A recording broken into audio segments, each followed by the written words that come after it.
Hi guys. We are doing this as an intro to give you a nutshell version of our lives. We are a blended family. We've got 3 children each from our previous marriages, and we have 6 Monday through Friday currently. We purchased 4.06 acres in Fort Meade in Florida. For those who are not here and are out of state, we're pretty much smack dab in the middle of Florida. So we're about an hour to an hour and a half between Tampa and Orlando. Um, we're kind of pretty much right in the middle of one of the biggest counties in Polk County. Um, and this is what we're doing. We've got 80 plus Cornish cross meat birds, and we've got probably good 25, 30 adult laying hens. We've got, what did we say, 8 Yeah, different types. about 8 different types. We got black Astrolorps, Bell Rock, Barrel Domineckers, Rocks. Americanas, Rhode Island Reds, Rhode Island Whites, and we've got our 2 oldest girls are Polish mixes, and we've got Silkies. So we've got quite a bit going on here. We've got 2 goats and a cow and 4 pigs and 6 kids, and we have a farm and a little people zoo, and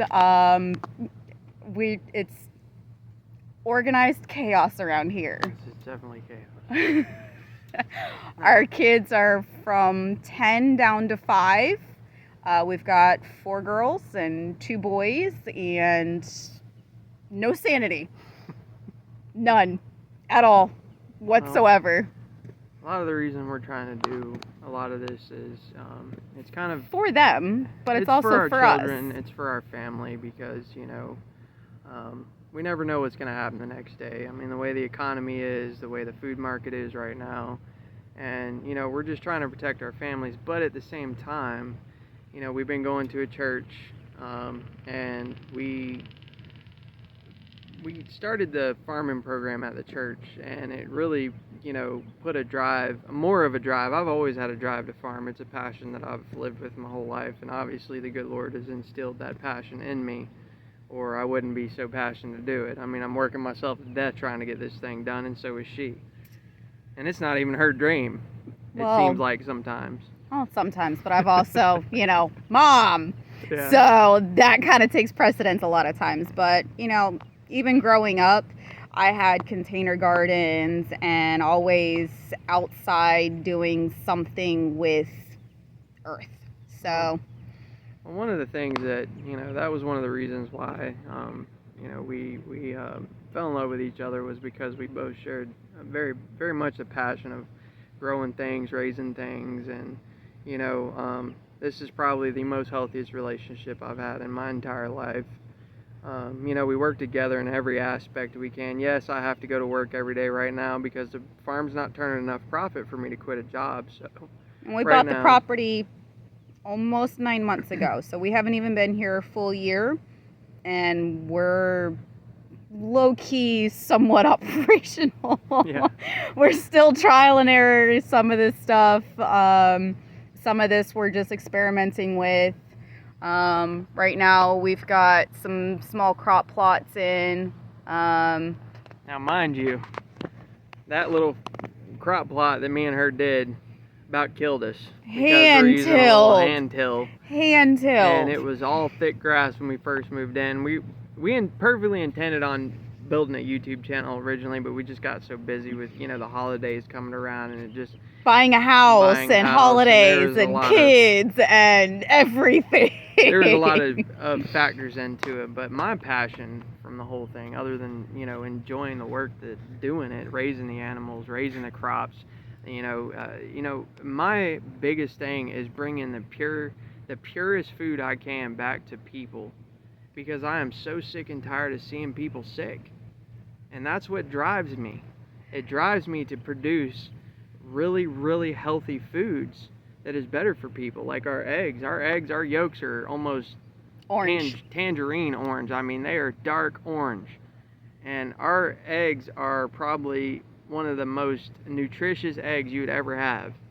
And I want to continue to keep that system, because the more nutrition you have in a product like that, Healthy the animals, healthier the person's going to be that's consuming it. healthy animals give you healthy food. Good ground gives you healthy food. I currently have been diagnosed with two or three autoimmune disorders, which are vaccine injuries.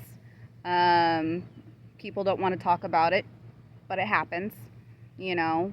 I have vaccine toxicity.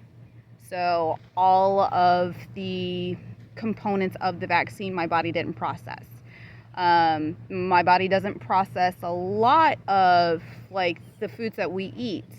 I'm very anemic. I've got basically every vitamin and mineral deficiency, and that's with taking supplements. They go through and, check my blood cells, and the cells themselves are damaged and deformed from my health issues. So for us, it's, mommy's got to take care of herself to take care of everybody else. This is a partnership in the purest form. I take care of him, he takes care of me. If he notices I'm not doing so good, you need to go do this, to go take care of yourself, get yourself right, and then come and help. If I get overheated, he sends me inside to go do something inside so I can cool off. That's still helping him. So this was a family thing, but there's a lot of sick people. It's not just me. It's not just our family with our kids. There's a lot of sick people. And a lot of this stuff, it comes from the food. It comes from just everything that goes on with society, all of the overpopulation, overconsumption, and just people aren't well. A lot of processed foods. We're not eating a lot of whole foods anymore. When you go to the supermarket, you can't really find a whole food anymore. And that's why I encourage people to, go for your local farmers. Like, your economy where you're at, no matter what happens in a national economy, if you have a good amount of local farmers, say one farmer produces eggs, the other one produces, say, meat birds, and the next Cattle, one produces cattle, and you get meat from that, and then you got a vegetable farmer. Then you have everything that you need right there, and you can buy it directly from it. Yes, sometimes it may be a little more expensive, but you got to understand the amount of work that goes into doing this. Like, when it took us to till this field up, this dirt was dead. I mean, it was just sand. I mean, white sand, because this used to be an old orange grove. So us down here in the South, we call that white sand sugar sand. So if you know what the term sugar sand is, that's what all of our property is. No. We have gone from sugar sand, which we can show you around the property, not only in this video, but later videos. We've got some stuff that we've posted to our personal page that will be added to our YouTube channel, so our personal Facebooks. So you'll be able to see the progress in the building of this, because not everybody can just go buy land like we were blessed with the opportunity to do. Okay, so organized chaos. We got a little visitor over here. It's one of our hens.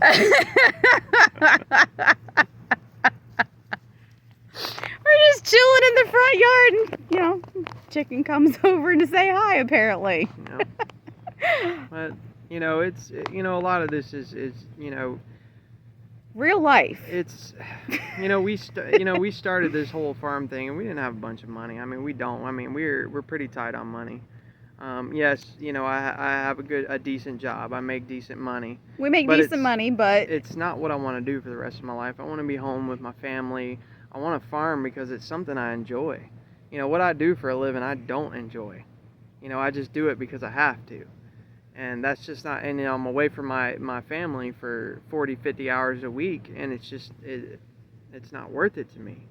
So we're trying to build this business not only for ourselves, but it's our walk with Christ. It's our walk back to God. It's a spiritual thing, because in my eyes, when I'm working this land and I'm planting a seed and, we're working together, we just can't get any closer to God than that, and I'll And tell you. honestly, it really honestly doesn't matter, like, religion wise. I mean, we identify as Christian, we go to a Baptist church, but I was raised Pentecostal, and between Baptist and Pentecostal, there's night and day differences just within Christianity alone.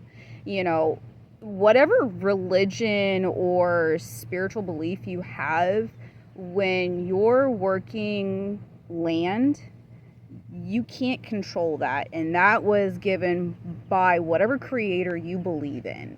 So if you're working with something that was given to you by your creator, there is a connection like nothing else. Well, you got to remember from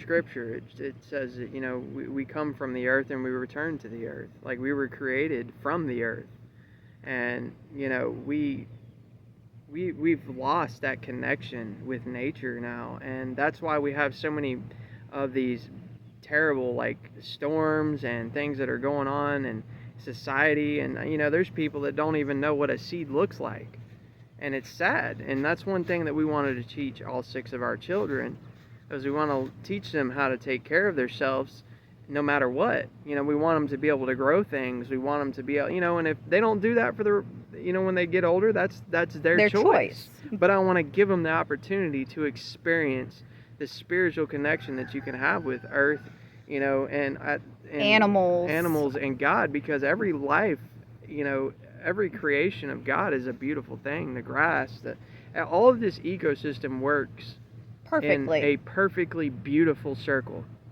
It's a cycle. Everything's a cycle. And that was the other thing, is we've encountered grown adults that have no concept of where their food comes from. Exactly. I mean, I have one story. I was in a store one time, and it was actually during the COVID pandemic, and there was a lot of no eggs. People were buying eggs like crazy. Like, they were buying, I don't understand the toilet paper thing. But this lady walked up and asked, can you go in the back of the store and get eggs? I said, ma'am, do you understand where the eggs come from? And she told me, she said, the back of the store. And it just blew my mind. I'm like, do you not understand the amount of work it goes into to raising that chicken from a bitty, protecting it until it's able to lay its own eggs that you consume? And not to mention the amount of nutrients those chickens have. A lot of these big name farms and stuff, these big corporations, they say free range, it's like a little, like, 5x5 area. Our chicken's free range on 2.5 acres. About and we only have about 30, maybe 30 birds at that, and those are just our egg layers. Yep. And our production rate is probably about 75 to 80%. We're getting production out of them. And we feed them a couple scoops in the morning. Scratch grain. And it's just scratch grain, because they get all the nutrients they need on the land. And we like the whole rejuvenational farm thing, because if you look, instead of fighting against nature and trying to put all these chemicals and stuff fighting against it, why don't you plant the proper things to protect those plants? Like, for instance, companion farming. Corn, if you plant corn, plant beans, beans that grow, have a vine that grow up, and then you put squash on the outside of them. Native Americans called that the Three Sisters. The Three Sisters, yeah. The corn provides a trellis for the beans, and it provides shade and shelter for the squash. The squash and the beans protect the corn from bugs. Well, not to mention, the beans also put phosphate back in the soil, and nitrogen, which is one of the elements that corn needs to grow. So, instead of fighting against it, you rejuve the land. Instead of... You can't take more than what you give, and that's one of the things with the overconsumption is if there's nothing there to take, that's it, you're done. There's nothing. You can't take from nothing. So giving back to the soil what it needs and giving the plants what they need in a natural way is better for us. It's better for them. It's a better cycle. You're not having to fight as much with what you're working with. You're not having to worry about, contaminations or reactions between different pesticides and fertilizers, and it's just natural. And a lot of people say that the synthetic fertilizers are the best, and it's not. And you know what? That's fine. If you believe that, that's okay. But I'll tell you right now, I said just taking a little bit of chicken manure that I got off the ground and threw it in those fields, I have never seen. I'm 5 foot tall. I'm 5 foot tall, and I have pictures of our collards knee high. To me, 5 feet tall, knee high. And it's just I'm chicken average manure. proportionately, from just chicken poop. Well, chicken poop, you gotta understand one thing about chicken manure is it's, they eat a lot of different things. They eat rock, they eat grit, they eat leaves, they eat grass, they eat sand. They have such a open variety of omnivores. They can eat meat. I mean, they eat everything. So they have so much nutrients in their manure when they dump it. It's actually better than cow manure, because cows, all they do is eat grass and grain and stuff. Well, the chickens, they explore, they scratch, they eat bugs. They got so much more vitamins and minerals in their manure that it makes it very potent. And that's something that we've been kind of experiencing, with and experimenting with. Yep. And it's been working great so far. And I haven't had any issues with it. I actually had a farmer that has been farming his entire life, and he said he had a guy that went out and threw out 100 tons of manure, and I think chicken it was like manure. 150 acres of watermelons. And he says, I have never ever seen that many watermelons in my life. And he used to do 200-300 acres of watermelons at a time. I mean, he was a big time farmer, and he actually don't live far from us. We do work for him.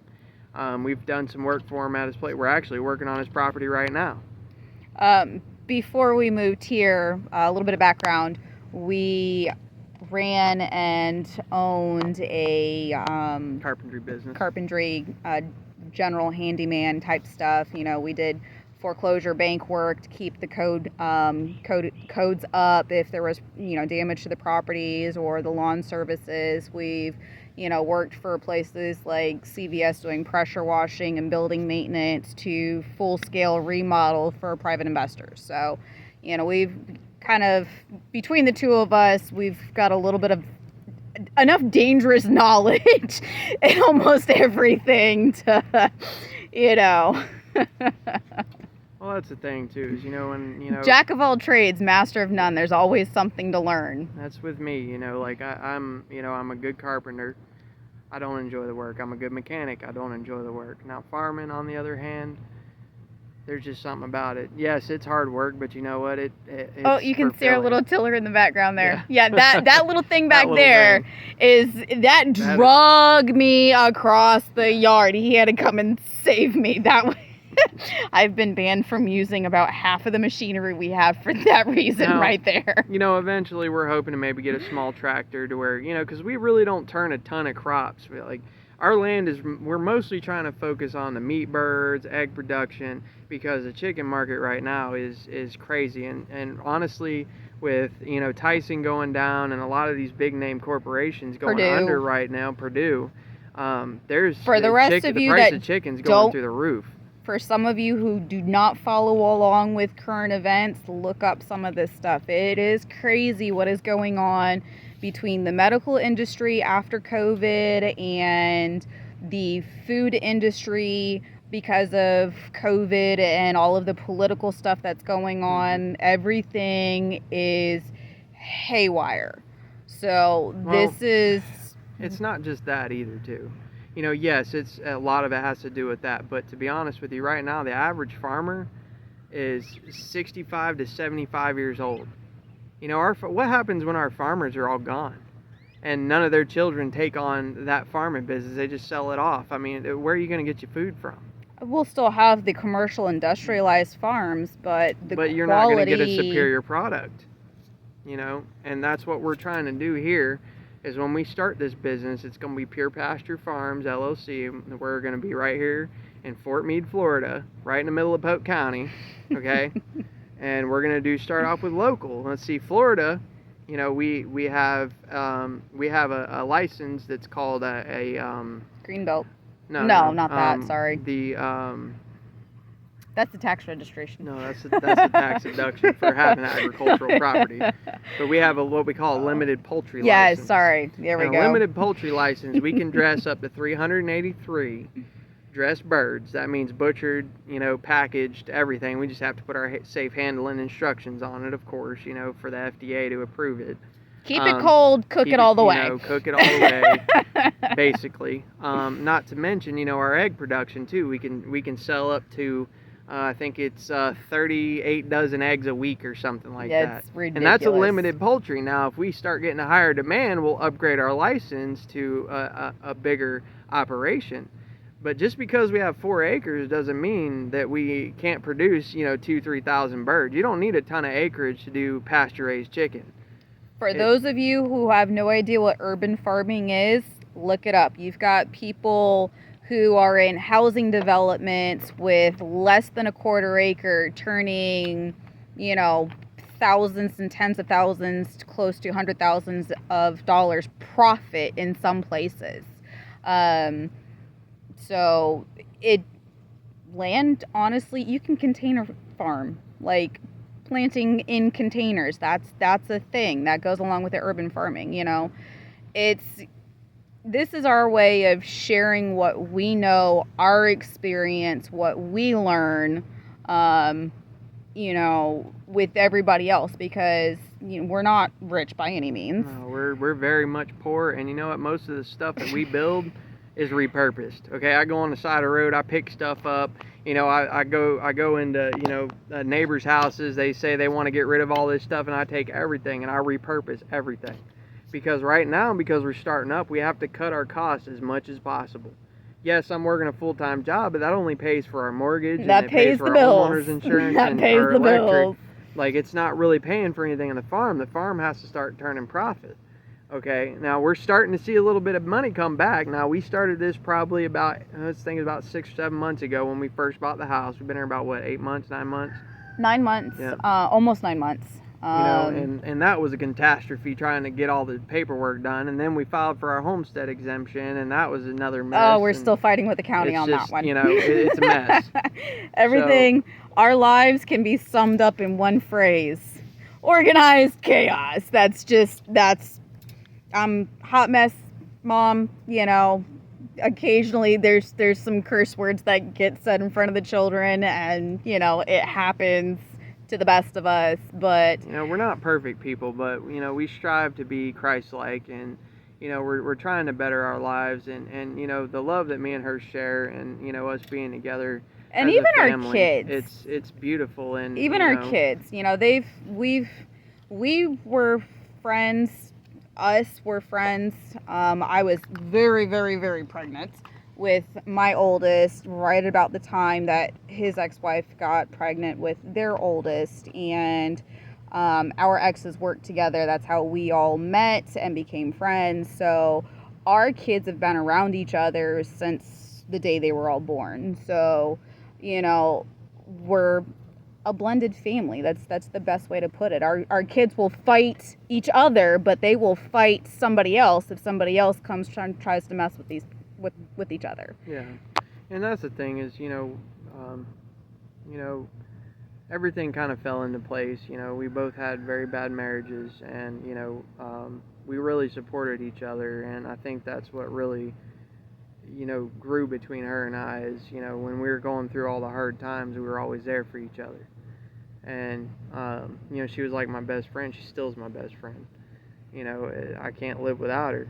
You know, and doing this with her, because when we got together, I already had my business going, and with my carpentry business, and which I'd helped with. She had helped from probably pretty close to the beginning.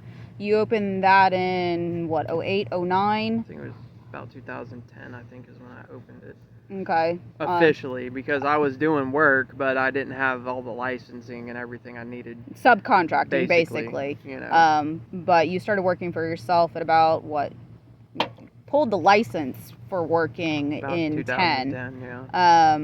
I had my oldest in 2012. So, from the time him and I have known each other, I've always helped him with whatever he had going on. His other business, which then I became a co-owner when we got married back in 2020. Mm-hmm. Going on almost 3 years now. Right in the middle of slap dab in the middle of COVID. COVID. Now, it was when it comes down to like the COVID thing, I think that kind of strained a lot on our food market because there's a lot of people not going to work. States were shut down, and I think it put a really big strain on a lot of us farmers. But the farmers had to keep doing, even though there was a pandemic going on. They had to keep things going, and that's the kind of stuff that is challenging in this type of industry, in this business. Like, don't get me wrong, when business is good, it's good. But when it's this bad, is something it's bad. that we have to prepare ourselves for. So we have to have a good amount of capital put back. We have to have a good strategic plan. We got to have a business model that we're trying to work towards. And, not only that, our heart's got to be in it. We're not doing this just for money. We're doing this because we enjoy it and we love being together as a family completely. My kids come out and they help me. East is her oldest, and my oldest came out and helped me plant the collards we did because we start them from seed and then we transplant them. In later and I videos, want the kids involved in that. In later videos, you'll be able to see, of course, like I said, and you'll see at the property, you'll be able to see the kids, and you'll get a good glimpse into our lives, how we run things, why we do things the way we do them. There's a reason and a purpose behind everything that we try to do. We both grew up hard. We both had to grow up fast. So, there's a lot of things in our lives that we're, healing not only for ourselves, but also for the kids, because the world is hard enough with just the ugly in people. The amount of hatred and bullying that is a big, huge thing. No matter where you look, no matter what policies they say they have in place, it's still a thing. Even on the internet, there's bullying. So, there's a lot of ugly in the world. So, if we could bring, a smile to somebody's face every day, you got to understand something that works. For instance, there was one time that, my wife, I wasn't there, but she told me a story about the lady with the flamingo outfit. Oh, really liked, yeah. Oh, so I was in a Publix. Now, for those of us who live in the South, Publix is like the top. Like, Publix is the equivalent of like Target, but like a grocery version. So I'm in Publix. I'm doing a quick run, grab some lunch, in and out. And there's an elderly lady there, and head to toe, navy and bright pink flamingos. Like, she was rocking it. And she just did not look like she was having a really good day. And I had some of the kids with me, and I was like, I don't mean to bother you, but your whole outfit, when I get to be your age, I want to be this extra, because this is just awesome. And she's looking, and she's like, I have a bathing suit underneath that matches, and she just lit up from a compliment. Just a simple, I like your outfit compliment. And that's the thing is, people think you got to do all this extravagant stuff to make people happy. Sometimes all you got to do is smile at somebody, compliment them. When I was in Walmart one time, and I was standing in line, and this lady that was behind me, I mean, she was tore up. I mean, I could tell she was down, she was hurting. I could feel her pain. I could just see it in her eyes. And I turned around and I said, ma'am, I said, everything will work out. God is with you, and we'll pray for you. And I promise you that things will work out. They may be hard now, but they will work out. And she just started bawling. And it just brought her so much joy and happiness after that. And a sense of peace, and a sense of peace, and that's the thing is, we're so caught up in thinking that, we got to do all this extravagant stuff to make people happy, when really it's just a simple thing sometimes that make people happy. And that's how the good Lord works. You don't have to, buy a bunch of stuff for someone to make them happy. Don't get me wrong, there's people out there, the only thing that makes them happy is stuff, but about 90% of the people, a person who feels like that they're seen is automatically going to be a lot happier, and they're going to be more fulfilled. So sometimes just the simplest, hey, I like your earrings, or I like your dress, or, your outfit's really cool. It makes them feel seen. It gives them a sense of confidence, and, it just happiness. And, another thing is too, is, eventually, we would like, to invite people to the farm and show them how their chicken's processed. And, we want them to come here and, be able to get a cup of coffee and enjoy the scenery and relax. We want people to come here and actually feel like they're, they're known, like they're not just, a random person that comes up. We want to build You're a not relationship customer with our XYZ. You're, so-and-so that And- lives in this neighborhood.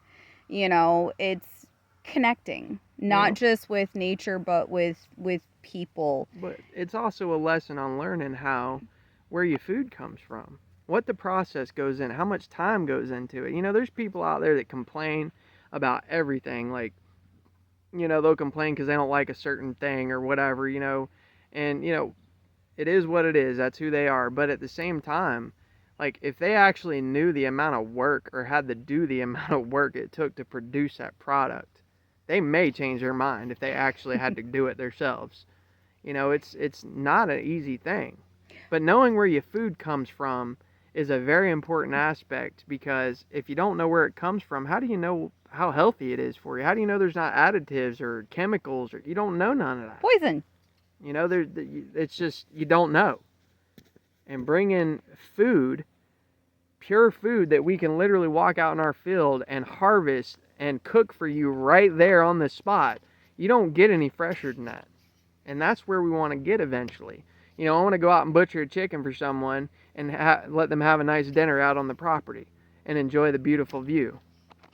Speaking of, it is almost sunset here, and this is what we're looking at. Now, the property that is across the road from us is 2 separate parcels, and there is an L shape with a box shape, and the L shape alone is 18 acres. So, our neighbor is, a good hot minute down the block. I mean, we have neighbors, obviously, we've got neighbors, but Mike over here, he's a wonderful person. We share a lot of our produce with them. We work together as a community out here. Mr. Jerry that lives down the road from us, he's disabled. He hasn't been able to maintain his property too much because he's disabled. So I've been over there voluntarily doing it for him. And it's not, because I expect anything out of it. I just want to help the man out. I want to build a community here where all of us work together.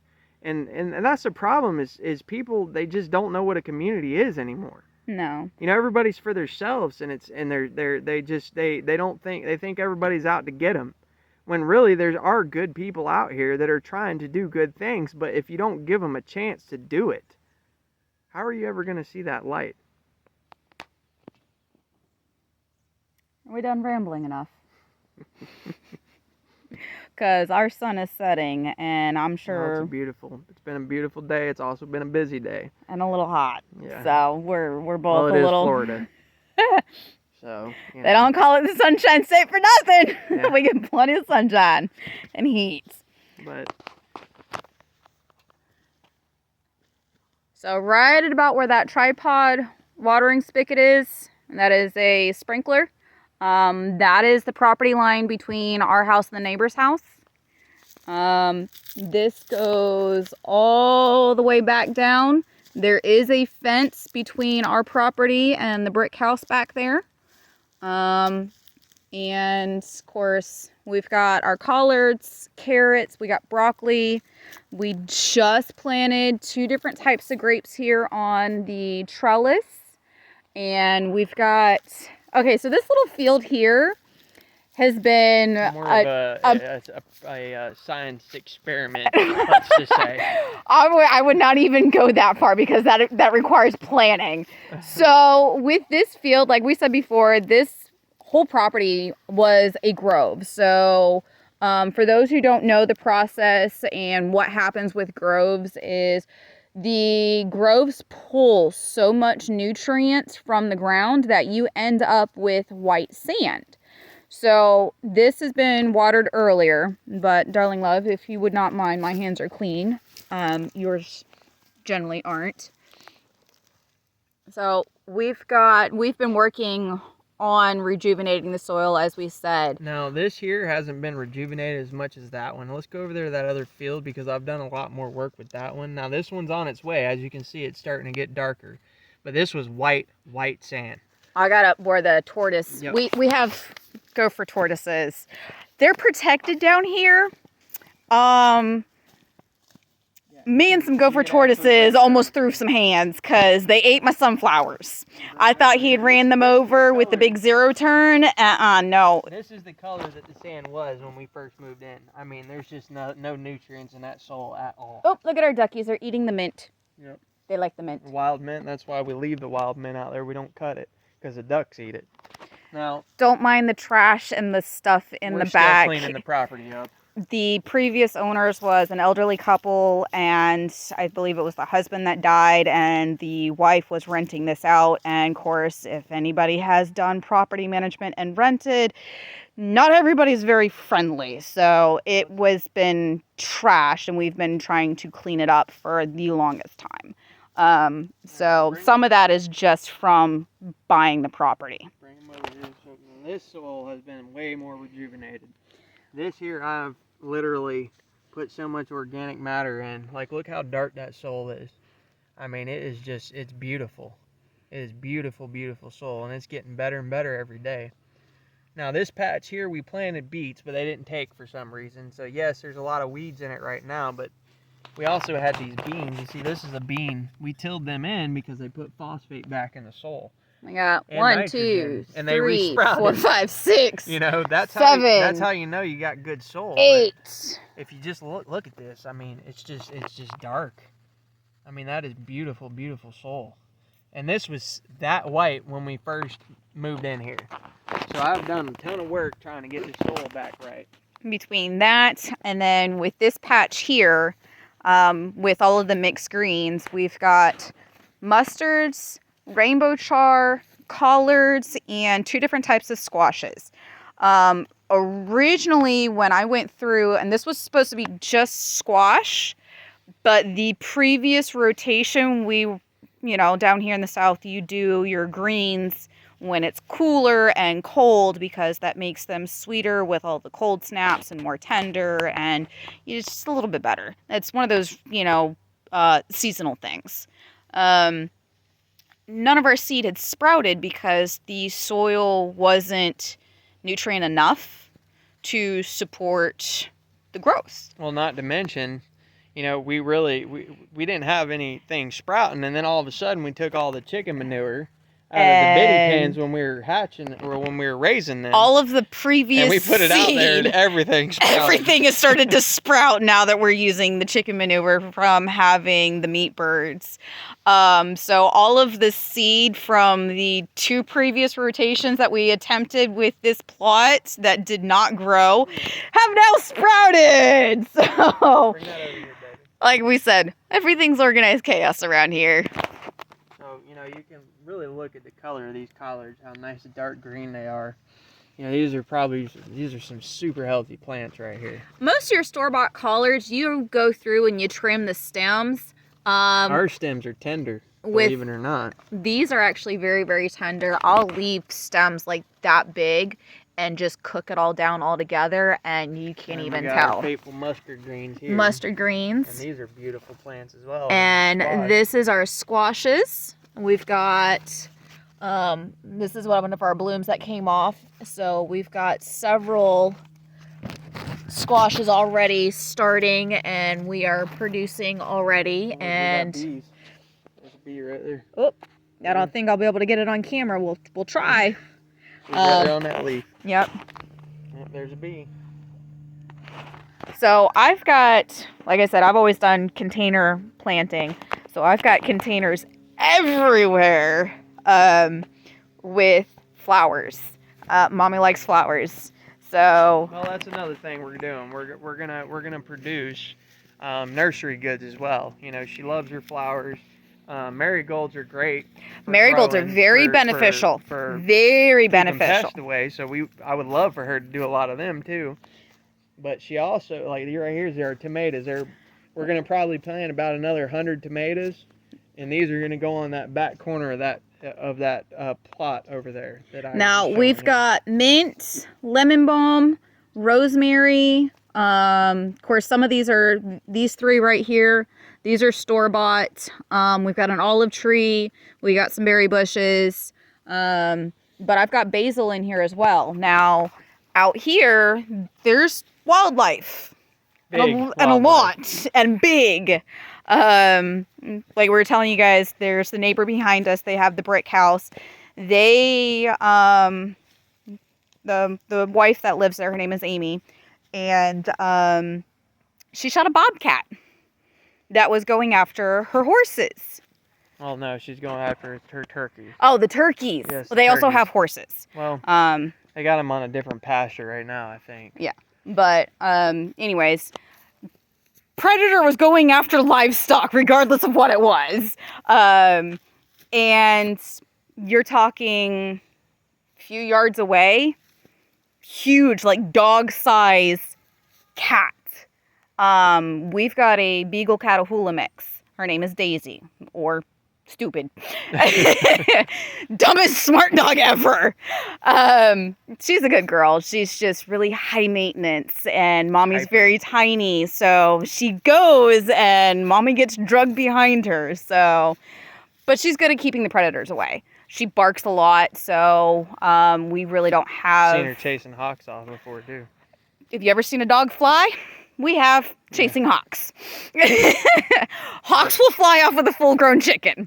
We just wanted to do an intro with y'all, and kind of give y'all a little bit of background on what our next projects are. Right now we have carrots, collards, broccoli, obviously mustard greens, and squash growing right now.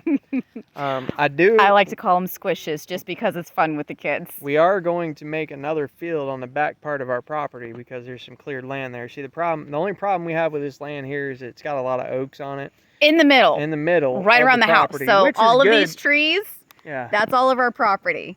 Yeah. Which is good because, in a way it's good for the birds, because really we want to focus on the meat birds. We can get a meat bird process ready to go in about 8 to 9 weeks.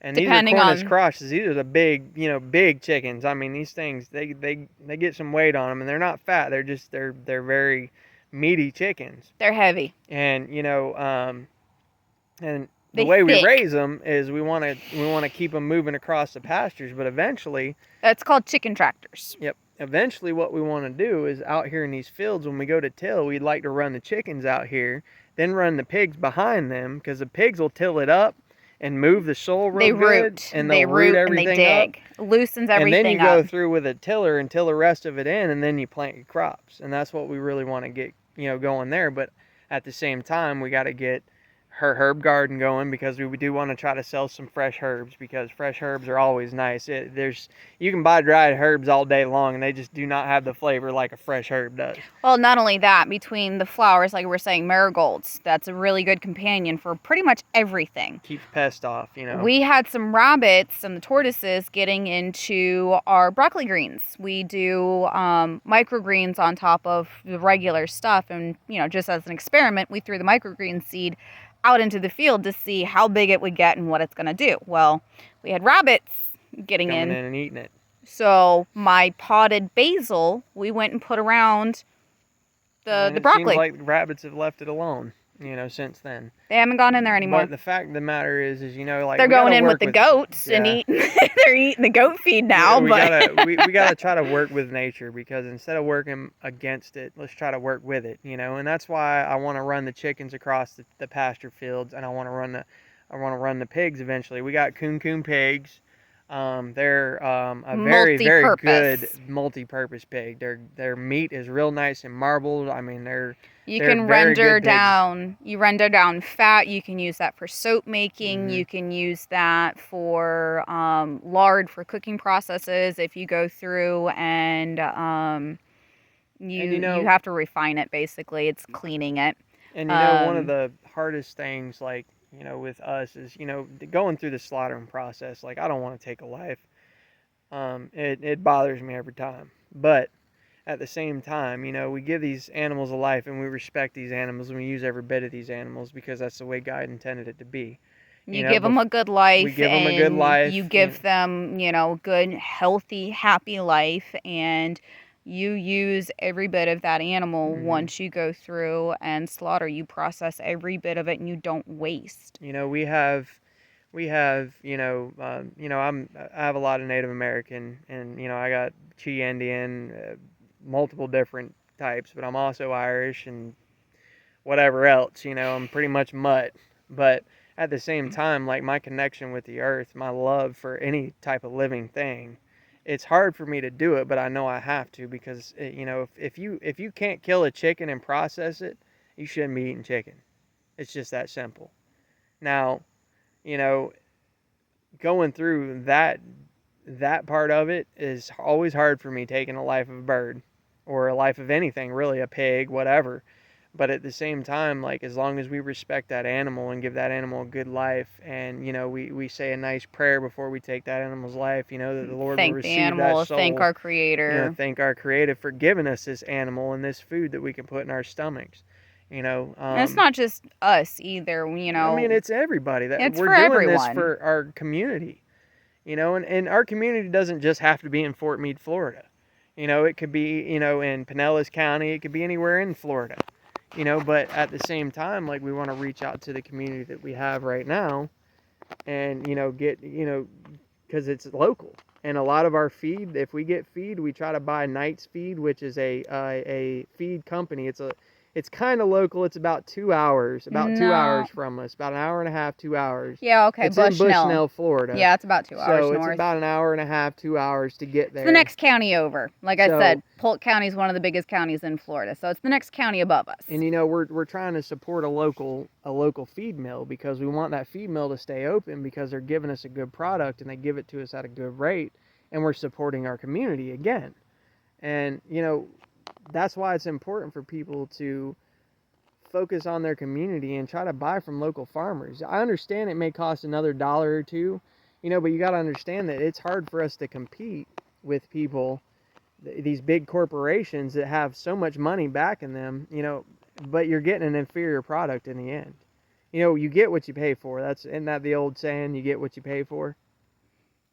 Those who buy from grocery store and do like corporate buying, look at a regular, industrial grown, and then an organic industrial grown, and just the difference within the industrial farming between your regular grown and your organic grown, or your free range, or whatever. There's a big difference, and you're willing to pay that little bit more for the better product because it's going to be better for you. Yeah, and that's the thing is, we want to raise healthy, happy birds. Like I said, our eggs are very nutritious. We'll make some videos showing some of our yolks from our girls. I mean, we'll show you from picking it out of wherever they lay it, because our girls just lay everywhere. I mean, it's Easter every day out here. We've bought nesting boxes. We have built nesting boxes. We have set up designated nesting areas. We currently have one of our Polish is sitting on probably a dozen eggs in our boat. In our boat in the backyard. So, But, I mean, it's close to spring, and, they're getting broody, especially those two hens. We have two, they're a Polish Cochin mix, and both of those hens, they sit every year, Every year Every they year. even if the eggs aren't even fertile, even if there ain't a rooster, they just sit and they get broody. The first So year, we're gonna let them hatch the babies out, and we're gonna take them and have more egg layers, whatever they are. the first year we had the two Polish mixes, I had to wear gloves during the springtime to collect boys should eggs tear you because up. they would tear my butt up. Both of them would. And they were the only two chickens we had. So, yeah, that was fun. Well, I hope that we'll get some more people on our channel. I hope that some of the stuff that we learn and experience, and if you want me to make videos on us repurposing things and how to make things very cheap, stuff like that, how to and we're winging it ourselves, so we're learning as we go. Okay, so we're no expert at all whatsoever, but we're learning because I have a carpentry background. She has general knowledge of carpentry. We kind of know how to make things work to the best of our abilities. Down here in the South, we call it redneck engineering. All of our videos, because I don't have the know-how technologically, and I butchered that word so bad, and that's just going to be out there. Technical knowledge. Yes. We don't have the capacity to go through and edit the videos and make them all pretty and all that kind of stuff. So what we record is what y'all are going to get, and it's going to be chaos some days. It's going to be crazy. It's going to be noisy. We got a lot of kids. We have a little people zoo and an animal farm, as my mom likes to say. So enjoy. We'll put up on our page how to reach us, where to find us, ask questions, post comments, whatever. I'm stay-at-home mom currently with all of them, with their school schedules and the farming with the animal schedules. This is my full time. This is what I do. So we'll be pretty good about getting back to you guys. We're gonna hope if this explodes, we can still stay on top of everything, and we'll just go from there. If it comes down to it, then we'll have the kids help. We'll help. I'll help as much as I can. We'll have the kids help. Oh, that's gonna be terrible. But I like I said, if there's anything that y'all have questions about, or if y'all have certain things you want us to kind of teach a little bit on of what little knowledge we have of it, of the chicken process and chicken farming, the building the repurposed materials, where we get them, whatever the case may be. Because honestly, I drive around and I find repurposed material all the time, especially after that hurricane. When we had that last hurricane come through here in Florida, we had Ian, I picked up all and kinds what of was the one after? material. What was the one after Ian? Like Nicole or something. Amy I don't or know, something. But, no, Amy starts with A. They go alphabetically. Okay, whatever. But the fact of the matter is if there's certain things that y'all are interested in, please leave us comments and let us know, what you would like us, because we want to edit and make videos and stuff that, y'all are interested in. We don't want to bore y'all to death with. I don't see how you get bored, because our life's chaos. I mean, you ain't even seen a bit of it yet. But you will. My unbiological sister has told me I need to be a content creator because you cannot make up the crap that happens in our lives. And I'm just like, I don't know if I really want to do that. And here we are. So, well, my name's Greg. I'm Gail. And, God bless you all. I hope y'all learn a little something from our chaos, or I don't know. But at least enjoy it, because we laugh at ourselves. So, enjoy that part at least, because, again, you can't make up some of this stuff.